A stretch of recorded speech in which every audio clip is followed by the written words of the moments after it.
爸，为什么？郑一帆问出了兄弟三人的不解。郑华压低声音说道：你妈要请管城那边的人过来吃饭，你以为是好事儿？就算你们的妈想当成是好事来办，人家也不愿意。那边的人可是一心想替上代家主报仇呢。郑老二说道：他们也只能怀疑，是妈害死了上代家主，没有证据。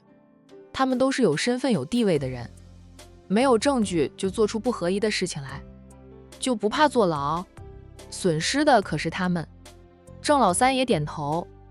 郑一帆则是深思地道：听说上代家主的助理回来了，那个老头子倒是命大得很，都快100岁了，还活着，而且还回到江城，他是当年的知情者，怕是不简单。加上有人举报咱姓杜的私藏有枪，杜先生私藏有枪，妈也脱不了关系。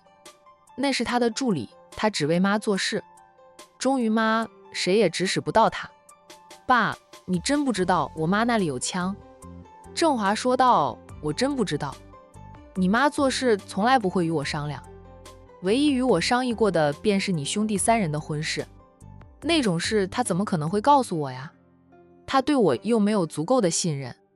说到最后，郑华神色黯然，说他出轨也好，花心也罢，他其实年轻时想过和凤月好好过日子的，只是凤月对他太过严厉，管得太紧，又防他像防贼一样，他付出再多，他对他都不够信任。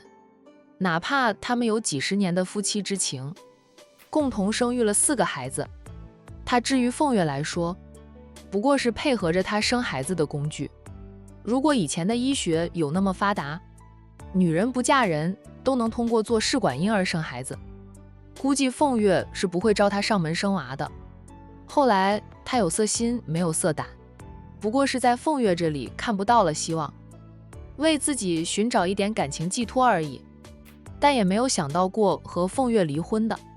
他付出那么多，当然不能离婚，怎么着他也要等到他的亲生女儿坐上家主之位，那个时候他的忍辱负重就能得到最大的回报。还不知道女儿被换时，他和凤月一样极为疼爱凤若，一是一个父亲对女儿的疼爱，二是想着和女儿培养深厚的父女之情，以后女儿当家做主了，他这个老爷子在凤家的地位就能水涨船高。谁知道老天爷都不向着他呀，他疼了20几年的女儿，竟然不是他亲生的女儿。他亲生的女儿在乡下长大，回到他们身边时都20好几了，哪还能培养感情？况且他所有父爱都给了凤若，父女情深，让他轻易接受凤晴这个亲生女儿，他实在是做不到，表面功夫都做不好。凤晴对他这个亲爸也是冷冷淡淡的。郑华被老天爷狠狠地刮了一记耳光，把他刮回了现实。他知道他的老年不能依靠着女儿了，还好他还有3个儿子，只要儿子们好好的，他这个老爷子还是能够吃香喝辣的，含饴弄孙，老年生活质量不会差。但是那个毒女人明知道有危险的事，还把他和3个儿子叫了回来，这是想让他和3个儿子陪葬吗？好毒的心！郑华在心里骂着凤月，却又不得不回来。只要凤月还活着，还是凤家的家主，他叫他向东，他就向东；叫他向西，他都不敢往北。哪怕今晚的宴会藏着危险，他也得陪着他往里跳。不过今晚的晚宴肯定是暗藏着杀机及危险的。你们兄弟3个紧跟着凤晴，爸敢说能保你们活命。你妈不会让自己唯一的闺女出事的，所以她肯定会布置周全，保住凤晴。你们跟着凤晴，保管你们不会有事。郑一帆蹙眉：爸，你这是猜测，我们都是妈的儿子，有危险的事，妈怎么会把我们都叫回来？爸，你别想那么多了。郑华瞪着长子，就是你老是不听爸的话，要是听爸的，全都回咱们老郑家，爸今晚也不用提心吊胆。现在爸说的话你还是不听，你妈早就恨我入骨，平时连见都不想见我，忽然叫我搬回来住，你以为真是为了过年一家人齐齐整整的？怎么不见你妈叫你们的儿女都回来？你妈是死都要拉着我陪葬呀！我死就死，反正70好几了，死也死得过了。就算她不叫我回来，我也要回来的。我要看看那个霸占你妈新房一辈子的费先生，到底长什么样，把他比下去。还在他老婆的心里常住了几10年。如今大家都老了，但是费先生在他老婆心里的地位还是不一样的。若是管城那些人有证有据，今晚的晚宴也会很热闹。他倒想看看费先生带着一班小辈，指责凤月杀害了姐妹才上位的。凤月是什么滋味？被他最心爱的男人指责，痛恨比杀了他还让他难受吧？那档好戏他岂能错过？总之，你们听爸的话，要是不听爸的话，出了什么事别后悔。郑华说着，撇下了3个儿子，回到他住的客房里，开着灯，他走回到床前坐下，一偏头就看到了他摆放在床头柜台上的那张全家福的相片。他拿起那个相框，把藏在全家福后面的相片拿出来，是他和凤月结婚时拍的结婚照。那时候拍的相片大多数是黑白的，他也保存得很好。但凤月那里没有了他们结婚照。婚后，他想在房里挂他们的结婚照，被凤月阻止，而且家里看不到一张他们结婚的相片。郑华知道他不喜欢，便自己保存着结婚照，保管了几10年。那又如何？不爱他的人终究是不爱他。姓费的男人回来了，是回来追命的，也是回来灭了他所有的美好回忆的。郑华拉开了抽屉，拿出了打火机，然后点燃了他和凤月的那张结婚照。早在他出轨被他抓个正着，他给他2条路选择时，夫妻感情就断了个干净。没有离婚只是为了利益，为了共同的儿孙，亦或是从来就没有夫妻感情，有的是他的一厢情愿。烧了吧，哪怕他珍藏一辈子，他心里的人都不是他。一夜未眠的那对母女俩在院子里散步，虽说外面很冷，母女俩似乎都不觉得冷一样，也没有说愁与怨的事，聊的是家常。此刻母女俩就是一对普通的母女。不知道走了多久，凤月对女儿说道：“阿晴，坐坐吧，妈年纪大了，走了那么久，走不动了。”说着，她率先在一张长石凳前坐下来，凤晴便跟着坐下。这天快亮了，凤月抬头望着天空，冬天是夜长日短，夏日的话，这个点早就天色大亮。她拉扯了一下外套，又问女儿：“阿晴，你冷吗？”凤晴说道：“冷，屋外挺冷的。”凤月伸手去帮女儿整理了一下衣领，说道：“你是穿的太少了，应该再穿件厚的外套。平时出入都是待在有暖气的地方，你感觉不到冷，离了暖气能冷得人直颤抖。阿晴，你的皮肤还挺白的，年轻人，皮肤白嫩年轻是真好呀。”凤晴感觉到母亲的手摸到了她的脖子，察觉的不对劲，想起身已经来不及，后脖子传来剧痛，她便眼前一黑，身子一软，失去了知觉，扶住了被自己劈晕的女儿。凤月掏出手机打电话给杜先生，通知杜先生过来将凤晴带走。很快杜先生便赶到，凤月将女儿交到杜先生手里，对杜先生说道：“带她出去后，将她交给他的保镖，让保镖带着她离开江城，要安排人保护着她，免得保镖起了歹意，趁她晕迷伤害了她。离开江城后，你再通知方瑶，让方瑶寻过去，等到方瑶到了他的身边，咱们的人就可以撤回来了。有方瑶在，他会很安全，但要临近傍晚再通知方瑶，不要马上告诉他，免得方瑶又把他带回了江城。一会儿后他会醒来，醒了就让人强行为他吃下2粒安眠药，让他睡上2天，否则他醒来又会千方百计跑回来。凤月低声吩咐着杜先生送走女儿，阿晴的替身安排过来，天亮后都跟在我身边，晚上陪着我一起招待我好外甥女。凤月眼神异常的森冷，他们坚持要追寻真相，坚持要争凤家的权与势，不让我好过，那就大家都不要过了。家主，我会安排人送走小姐的，小姐的替身也早就安排好。那替身不管是身形还是声音，亦或面容，都和小姐极为相似，稍微化个妆，就是小姐看到了，都会以为是她的孪生姐妹。凤月满意的点点头，去吧，你办事我是放心的。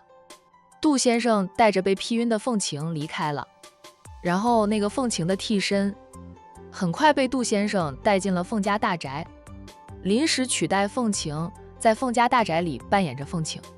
有凤晴这个替身在，等到晚上商太太等人过来，看到凤晴也在，就不会起疑心。若是凤晴都不在，商太太他们一过来就会防贼似的防着的。其实家主那样安排，真正的用意是保住凤晴小姐的命。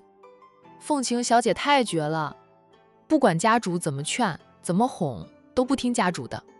她认为家主是错的，就该承担错的后果；认为凤家的一切是属于凤莹小姐他们的，就该归还给别人，压根儿没有替她母亲想一想。亏得她是家主的亲生女儿，否则早就死了800回。送走了亲生女儿，凤月也就无后顾之忧了。若是她还能看到明天的白天到来，她再派人去接回女儿便是。见不到了，好歹保住了女儿的性命。4个孩子，就只有女儿还没有成家立室，没有子女，3个儿子都有儿女的了。而儿媳妇们听了郑华的安排，早就带着孩子们回了郑华的老家过年。郑华想保的是跟他姓的儿孙，他想保的是跟他姓的女儿，不过怎么说也是他的孙儿女，所以他没有通知儿媳妇带孩子们回来，留他们在老郑家过年吧，远离纷争也是好的。郑华在这件事儿做得还可以，他也知道了他的心狠，知道儿孙们不走就活不成吧。3个儿子不听他的劝，不愿意离开。凤月抿紧唇，今晚就看大家的命了。若是他们命不该绝，或许能被救出去；若是出不去，被大火烧死，有他这个老母亲陪着他们，还拉了那么多身份尊贵的人陪葬，也死得值了。天色渐渐亮了，新的一天开始。被劈晕送走的凤晴在半路上就醒来，她也不动，继续装晕。方瑶会在前方等着她，早就猜到母亲不会就这样算的。如果方瑶听从母亲的安排，给她下药，带着她离开江城，母亲不会走这一步。但是方瑶听她的，知道她的意思，向她坦诚一切，老母亲就会想用其他办法送她离开。凤晴内心是感激老母亲想着保住她，给她一条后路，可她不想逃避，她想和母亲一起面对一切，不管母亲是对是错，是生是死，都是她的亲生母亲，谁都可以怨恨母亲，仇视母亲，她这个亲生女儿不能也不会。方瑶没有让自家小姐等太久，很快载着凤晴的那辆车停了下来，保镖车也跟着停下。方瑶戴着黑色的口罩从一辆车上下来，他也带来了几辆车，每辆车上都有4个黑衣保镖。小姐在他们车上，把小姐带走就行，也不用伤他们性命。反抗就是给他们一点教训便行。等我带走了小姐，就把他们都打晕带走，他们的手机没收，关起来，看住，等我的通知，再放他们走，免得他们回去向家主通风报信。方瑶带来的保镖人多，宋凤晴离开江城的保镖就4个人，他们就算身手很不错，也不是对手，不仅被打晕了，就是想打电话给杜先生都来不及。在他们都失去意识的前一刻，他们看到了本该是昏迷的小姐从车上下来。原来小姐早就醒了，那这些人是方先生带来的吧？反应过来也迟了，黑暗将他们带走。方瑶走上前去，立于凤琴跟前，恭敬地道：“小姐都办妥了。”凤琴扫了那几名倒地的保镖，说道：“看管着他们就行，不要伤及他们的性命，我已吩咐下去。”方瑶恭敬地回应。凤琴嗯了一声，他快步地走向方瑶的车子，上了方瑶的车。很快，方瑶便开车载着他离开。在回江城的路上，方瑶告诉凤琴，家主早有这个打算，提前让杜先生给小姐准备了一个替身，现在那个替身代替小姐留在凤家大宅。凤琴揉着后脖子说道：“我也猜到我妈会这样做，所以她也提前就安排好。母亲说要和她一起去散步时，她不设防就是等着母亲动手，让母亲以为她的安排成功了，这样她回到江城就可以暗中做事了。我妈都一把年纪了，力道还真大，我的后脖子现在还好痛。”方瑶边开车边说道：“家主是练过的，虽说年纪大了，力道比起普通人来说还是很大的。你没有练过拳脚功夫，比不了。我养父母家里对我并不好，读书都不想让我读呢，更不要说让我去学功夫了。他们养大我是想将我卖了换钱。虽说养父母把他养大了，但若不是养父母生出了坏心，他也不会遭受到虐待，过得那么惨，与亲生父母没有感情。他又不是被丢弃的孩子，若是被丢弃的孩子，被捡回家里养，哪怕养父母对他不好，看在捡他回家养大的份上也是恩情，但他是被他们故意调换的。他们是想让他们的女儿在凤家享福，以后成为凤家的当家人。凤若在凤家过着大小姐的生活，接受最好的教育，要风得风，要雨得雨。她在养母家里过得比灰姑娘还不如，吃饱穿暖都成问题，更不要说其他了。与凤若形成了鲜明的对比。凤晴只会恨着养父母，她前面20几年的人生就是被养父母毁了的，他们也得到了报应，受到了惩罚。方瑶说道：“以后会更好的，咱们往前看。”凤晴嗯着，我是懒得再去想他们，他们也没有颜面再来找我。凤若死后，他们就更不敢来了，知道凤家主不好惹，他们还能活着已经很好了。凤家主只惩罚了钱管家，不过凤若的亲妈家里现在也很难过，有时候还会来问凤晴要钱，要不到钱，加上凤若的死对他们打击也挺大的，他们就不敢再在凤家人面前露面，怕招来杀身之祸。方瑶，我睡会儿，昨晚一个晚上没有睡着，失眠了，现在头痛欲裂的，后脖子又痛。方瑶心疼的道：“睡吧，到了我叫醒你。”他其实也没有睡多少时间，只睡了1-2个小时。不过他出门前喝了2杯咖啡，能够撑着开车他回江城。凤晴歪靠着车椅子，很快就进入了梦乡。昨晚在自己家里，他却是翻来覆去都睡不着。此刻坐在车上，后脖子都还痛着，他却能够安然入睡。可能是方瑶在身边带给他安全感吧。只要方瑶在他身边，天塌下来他都不用担心压到他。海玲总是说方瑶很爱他，他对方瑶也有不同的感情，让他不要错过了方瑶，也不要说只要孩子不要爸的话，免得伤了方瑶的心。不管他和海玲是什么结局，在感情上海玲给他的建议都是为了他好。凤晴也看得清自己的心，他是爱上了方瑶。像方瑶这么优秀的男人，想爱上他其实很容易。方瑶见凤晴睡着了，便靠边停了车，脱下自己的外套，轻轻地盖到了凤晴的身上。就算车上开着暖气，那么冷，他睡着了也是容易着凉的。他又静静地看了他片刻，凑过身子去，在他的脸上轻轻地亲了亲，这才坐正了身子，重新开车，带着他的小姐回他的小家。与此同时的海玲等人收到了凤晴被凤月劈晕送走的消息，这个消息是银狐告诉他们的。真想不到我那个好二姨对她唯一的女儿还挺好的，知道给女儿留条后路。商太太语带讽刺，乔太太说道：“她在狠辣，也是个当妈妈的人。凤氏家族历来重女轻男，她最疼爱的还是唯一的女儿。以前那个凤若不是她亲生的，她都疼之入骨呢。凤晴怎么说都是她亲生女儿，凤若已死，她自是会为唯一的女儿安排后路。”商太太抿了抿嘴后说道：“说的也是，这是人之常情。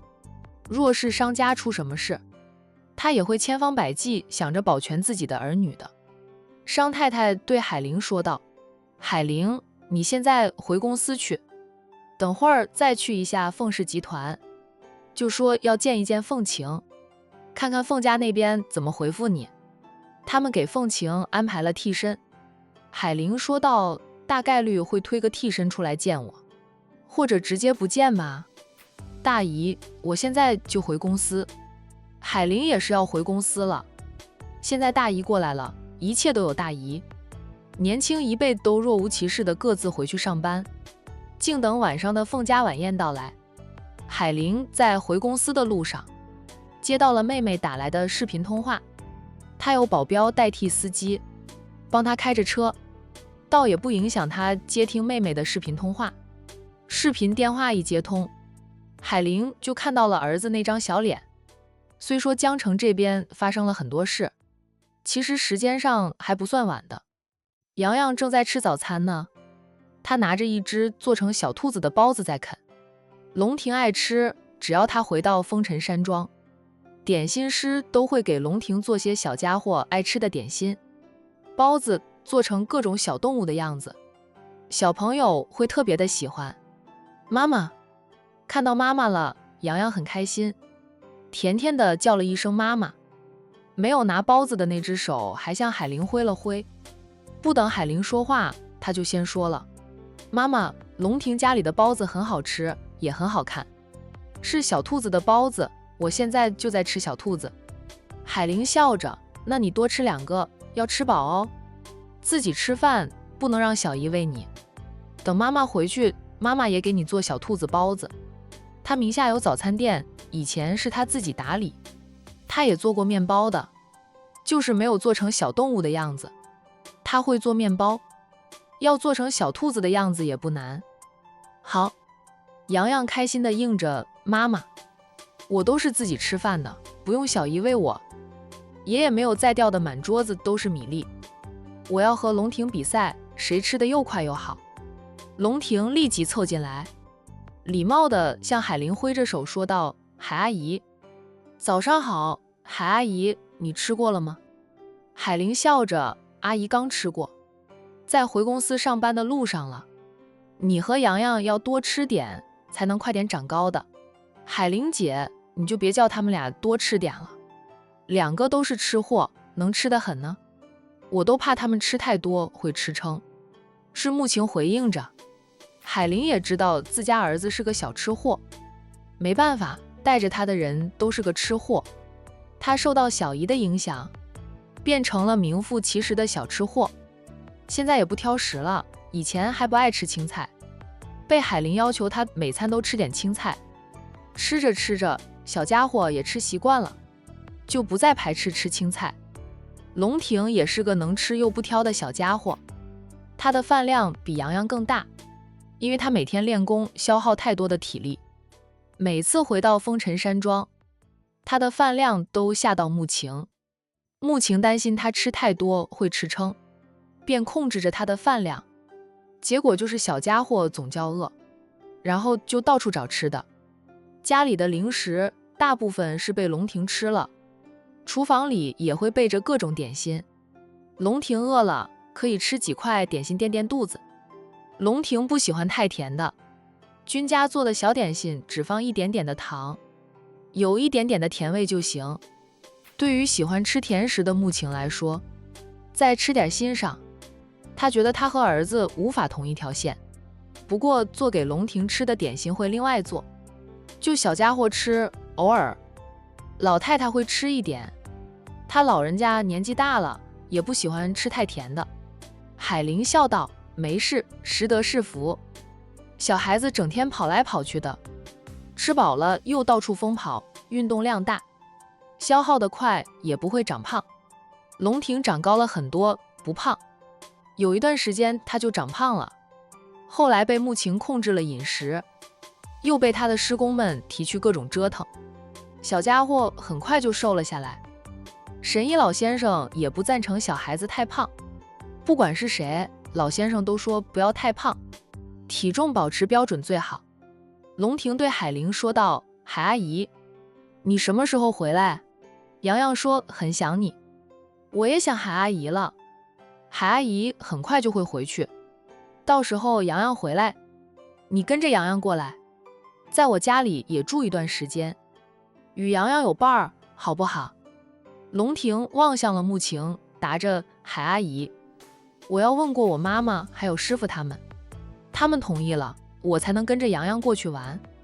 不过快过年了，可能我都不能过去。”小家伙其实是知道家里长辈轻易不让他出门玩，除非是跟着养父母出门，才能去一趟管城，或者就是跟着师傅或者师公们，就可以哪里都去。但是师公们出门时都不带他，嫌他太小麻烦，还说他不能帮他们推行李，所以不想带他出远门。要不是师公要过来带君飞弟弟，师公都不想带他出门呢。龙婷撇撇嘴，几个师公也好意思，他们虽说年纪大了，但也是大人呀，几个大人出门，怎么好意思让他一个小屁孩帮他们推行李？因为他还不能帮他们推行李，就不带他出门了。不带就不带呗，等他长大了，他就能自己出门了。海玲想起龙婷的身世，君家轻易不让龙婷出门，是因为龙婷的身世，还有害死龙婷一家人的凶手，现在都还到处打听着龙婷的下落，想斩草除根吗？他们也怀疑穆晴收养的孩子是他们要找的孩子，就是无法求证。君家在 A 市的地位让他们不敢造次，还有就是他们后来再也无法从风尘山庄获得与龙婷有关的任何消息了。他们怀疑君家将孩子送走了，但不知道送到哪里去。没事，等明年放暑假，时间更长一点，海阿姨带洋洋去你家里，让洋洋陪着你好好玩上一个暑假。海玲笑道。龙婷欢喜的道：“海阿姨，你要说到做到哦，明年暑假要送洋洋过来陪我玩。”两个小家伙闹矛盾是会闹矛盾，更多时候还是一起玩的，玩得很开心。风尘山庄里孩子是多，但叶瑶这一代的孩子都还小，跟龙婷玩不到一块儿去。龙婷就盼着洋洋过来陪他玩了。一定，海玲承诺着。到了暑假，彤彤已经生了娃，就不方便再带着洋洋去君家。海玲想着她亲自送儿子去君家了，到时候她估计也会很忙。送洋洋去风尘山庄，感觉是让君家给她带孩子似的。仅是想想，海玲都觉得不好意思。决定到了暑假时，备上一大份厚礼，再送着儿子过去。海阿姨，我先吃早餐。你和洋洋聊。洋洋昨晚就说，今天吃早餐时要和海阿姨视频的了。昨晚洋洋等着和你视频，等到很晚都没有等到。海玲顿生愧疚，她太忙，也放心妹妹帮她带娃，都没有多少时间打电话给儿子。儿子不哭不闹，还很体谅她工作忙，特意等到深夜，只想和她视频，她都未能满足儿子。对不起这个小家伙。妈妈，我昨晚和姨丈视频了，小姨说妈妈很忙，让我今天再和妈妈视频，不用等得太晚，也不会打扰到妈妈休息的。妈妈，你要吃好睡好，休息好哦。海玲温柔的道：妈妈，谢谢洋洋的关心，妈妈会好好休息的，洋洋。以后想妈妈了，随时都可以打电话给妈妈的。妈妈要上班赚钱养我，供我读书，我要懂事，不能老是打扰妈妈。妈妈，你有空再打电话给小姨吧，这样我就知道妈妈有空了。她打过去，万一妈妈在忙呢？她不能打扰妈妈工作。妈妈这么努力工作，赚钱就是为了养她。海玲笑，洋洋真乖，妈妈尽量早点回去。妈妈回来了，要跟我说哦，我和小姨回去。不过小姨说要等姨丈来接我们，姨丈也说了，他出差回来就过来接我和小姨回去过年。洋洋期待着姨丈的到来。哦，不能太快过来，他还没有玩够呢。一年里他和龙婷见面的次数不多，能相处的日子也就是寒暑假了。龙婷比他更累，晚上都还要抄他要书，是他施工布置给他的寒假作业。洋洋想到自己顶多就是写一页描红，就觉得龙婷比他累得多。妈妈，姨丈没有那么快过来接我和小姨的吧？我还没有玩够呢，想再多玩一段时间。龙婷听到洋洋这样问话，也担心洋洋会早早回管城，赶紧凑过来对海玲说道：海阿姨，不要太快接洋洋回去，留洋洋在这里多玩几天，我们还没有玩够呢。我不会和洋洋抢东西吵架了，你留洋洋在这里多玩几天吗？海玲笑道：好，让洋洋再多玩1个星期，他姨丈应该就有空过去接他回来了。龙婷觉得1个星期也不多，便打着商量说：海阿姨，能不能10天后再来接洋洋？10天后呀。海玲算了算日子，说道：10天后的话，我都放年假了。行吧，那就让洋洋在你家里玩上10天，你们俩要和平共处，不要老是吵架打架哦。海阿姨，你太好了，我太喜欢你了。我不和洋洋打架，洋洋打不过我，我就不和他打架，顶多就是吵架。吵架他有时候会输给洋洋，洋洋输了会哭，他输了也会哭，就是觉得输了很委屈，又丢脸，就忍不住哭了。龙婷想到自己每次哭了，施工都嫌弃地说他男子汉大丈夫就知道哭丢脸，他明明还是个小孩子，离男子汉大丈夫差远了吗？君飞哭的时候，施工就笑嘻嘻地夸君飞的哭声响亮，他哭施工就嫌弃，施工偏心，只要回到风尘山庄，施工就偏心君飞。等会儿他就要去找施工说，不能那样偏心的，他也还是个孩子，也需要关爱的。海玲笑着又叮嘱了儿子几句，便说他回到公司了，先不聊，改天有空了再聊。海童想和姐姐说几句话的，见姐姐忙，他便没有说。小姨，妈妈说我们还可以在这里玩上10天。洋洋乐呵呵地对海童说道。海童宠溺地道：你想玩多少天就玩多少天，回去后就好好的练练琴，写你的描红，认认字，玩的时候认真玩，学习的时候认真学习。知道了。洋洋只要和龙婷见过面，回去后就会拼命的学习。有得对比吗？就是他班里的小朋友，因为大家的家庭条件都非常好，哪怕才几岁大的孩子，也学了很多东西。各个小朋友都很优秀，他们以后都是他们家族里的接班人。洋洋能进管城最好最贵的幼儿园，那是他有个好姨丈，是站印帮忙他才能进去。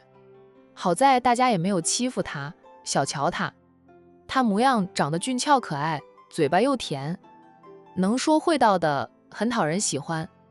他的父母是没有多高的社会地位，但他有个视他如亲子的小姨，姨丈是千亿豪门的大少爷，也疼他如同亲子。未来的继父又有100亿身家，他的前途明眼人都能看出来。那是前途无量呀。不说他未来的继父，就是他有个好姨丈，好好培养他，将来他出到社会，也是个精英人才，混得不会差的。听到海彤和洋洋说学习的事，龙婷就默不作声了，赶紧吃他的早餐，还偷偷地看穆晴和叶君博两眼。叶君博察觉到他偷瞄过来，好笑的道：“怕给你布置作业。从放寒假回来，你也玩了一段时间。你妈妈说这个寒假让你放松放松，不给你安排课程。年后到了暑假回来了，就要给你安排课程。”龙婷小脸一垮，顿觉得她的早餐不香了。转念一想，明年暑假的事，距离现在还有半年时间呢，她又觉得早餐很香了。海彤、洋洋平时都要上什么课？明年暑假两个孩子一起玩，要不就一起上课，让他们俩有个伴儿，学得更快一点。叶君博向海彤提议，海彤说到半年后的暑假，我可能不方便过来，除非龙婷过去。那个时候就算她出了月子，宝宝也很小，不方便出远门。龙婷去管城的话，又责任重大，她不敢担那个责任。若是穆晴带着龙凤胎还有龙婷一起去管城，那还差不多。龙婷的监护人是叶君博和穆晴吗？到了暑假，穆晴的龙凤胎也会走路了。若是住进油油山庄，想来家里也热闹，老太太会欢喜的疯掉。她老人家最喜欢君言了。叶君博笑道：“也是，你那阵子就算出了月子，宝宝太小，也不方便出远门，只能让两个孩子偶尔聚一聚了。他没有说让爱妻带着孩子去油油山庄做客，怕占老夫人抢走他的宝贝女儿。”海彤说道：“没事，来日方长，以后多的是机会。等到商小飞嫁入君家，君家与战家的来往会更加密切，后面几代人估计都还会保持着来往。洋洋和龙婷这两个小家伙成为发小，朋友、兄弟，就是两大家族的意思。